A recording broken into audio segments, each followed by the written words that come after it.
पाच साडेपाच द्या ना. खालचं सगळं मेरे को जो दे द्या. क्या नाही, दे? सकाळपासून क्या तेरे खर्चाचा परत दे नाही ना. वाटेल दे वाटेल दे जाऊ दे वाटेल दे. हे मतलब टपल दे.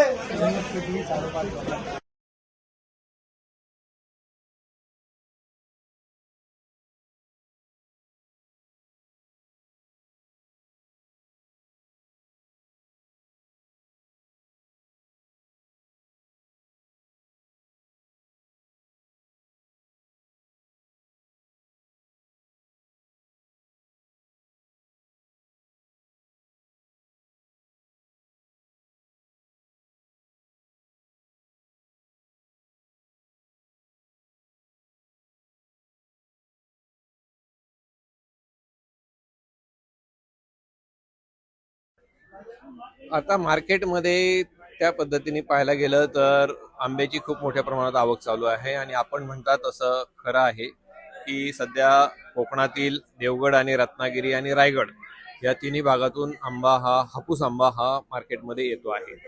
त्याचबरोबर कर्नाटकमधून सुद्धा धारवाड वगैरे त्या भागातील सुद्धा हापूस येण्याची आवक सुरू झालेली आहे. परंतु आज मार्केटला येणारा जो आंबा आहे जवळजवळ 1,00,000 पेटीची आवक मार्केटमध्ये आहे. त्या 1,00,000 पेटीमध्ये जवळजवळ 70 ते 80 हजार पेटीची आवक ही कोकणातील आहे. 15 ते 20 हजार पेटीची आवक जी आहे ती मार्केटला येणारा आंबा हा कर्नाटकमध्ये आहे. खूप मोठ्या प्रमाणात काही आंबा कर्नाटकमधून आता सध्या तरी काही येत नाही. आता तुम्हाला जो सर्वसाधारणतः आंबा जो दिसतोय हा खूप मोठ्या प्रमाणात हा कोकणातीलच आंबा आहे. आता तुमचा प्रश्न आहे की हा आंबा येत असताना ग्राहकांनी ओळखायचा कसा. या ओळखायच्या पद्धतीमध्ये दोन प्रकार आहेत.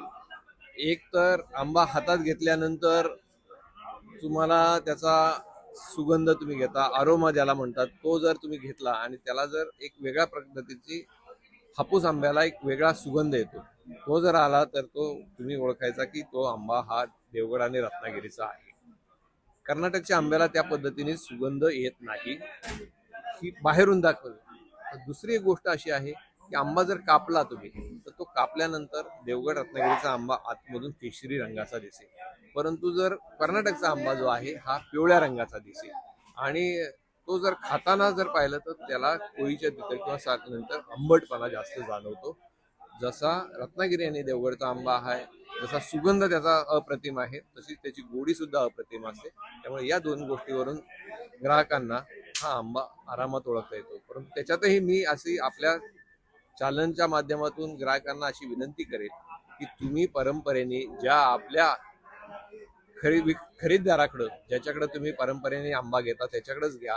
तो तुमच्यावर एवढे दिवस विश्वासाने आहे, तुम्ही त्याला सांगा किंवा मला कर्नाटकचा देऊ नको, मला देवगड रत्नागिरीचाच आंबा दे, तो तुमच्या विश्वासार्हतेप्रमाणे देईल. कारण की त्याचे जे बाजारभाव आहेत, आज जर रत्नागिरी देवगडच्या आंब्याचा जो बाजारभाव जर पाहिला तर तो 1,500 ते 1,800 रुपयापासून तर 3,500-4,000 रुपयापर्यंत आहे. म्हणजे 400 रुपये डझन पासून तर जवळजवळ 800 रुपये डझन पर्यंत कच्च्यामध्ये हा रत्नागिरी आणि देवगड हापूसचा आंबा आहे. आता त्याच्यामध्ये काय होतं, तुम्ही ज्यावेळेस हा कच्च्यातला दर असतो, तुमच्या चॅनलच्या माध्यमातून 1,500, 1,800 ते 4,000 पर्यंतची पेटी सांगितली आणि बाहेर गेल्यानंतर कधी कधी तुम्हाला 1,000 रुपयाला पण आंबा मिळतो, 1,200ला मिळतो, 1,500ला मिळतो, 1,800ला पण मिळतो. त्याचं कारण असं आहे की सगळा आंबा जो कच्च्यामध्ये जो घेतला जातो तो सगळ्याच्या सगळा काही चांगला निघत नाही. त्याच्यातला 20, 25, 30% आंबा जवळजवळ खराब निघतो. म्हणजे जो खरीददार आहे त्याला त्या आंब्याचे पैसे होत नाहीत, त्याला तो आंबा फेकून द्यावा लागतो. मग त्याच्यातले त्याला 60-70% आंबा हातात येतो, त्याच्यावर त्याचे ओव्हरहेड्स वाढतात. त्यामुळे तो आंबा जरी इथे कच्च्यामध्ये जरी कमी बाजारभाव असला तरी तयारमध्ये त्याचा आंब्याचा बाजारभाव हा तुम्ही जर बाहेर पाहायला गेले तर 1,000, 1,200, 1,500, 1,800 पर्यंत मिळतो. तर दुसरी गोष्ट, कर्नाटकचा जो आंबा आहे हा कर्नाटकचा आंबा हा इथे मार्केटमध्ये हा किलोवर विकला जातो आणि तो आहे किलोचे रेट 60 रुपये 70 रुपयापासून ते 120 रुपये किलोपर्यंत.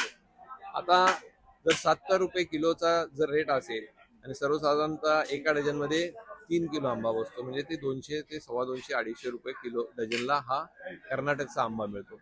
आता कच्च्यामध्ये तो बाहेर विकताना 400-500 रुपयाला मिळतो. ज्यावेळी तुम्ही 400-500 रुपयाचा आंबा खरेदी करायला जाल, साहजिक माणूस म्हणतो 800-1000 रुपयाचा आंबा कशाला घ्यायचा, 400 रुपयाचा मिळतोय तो घेऊया.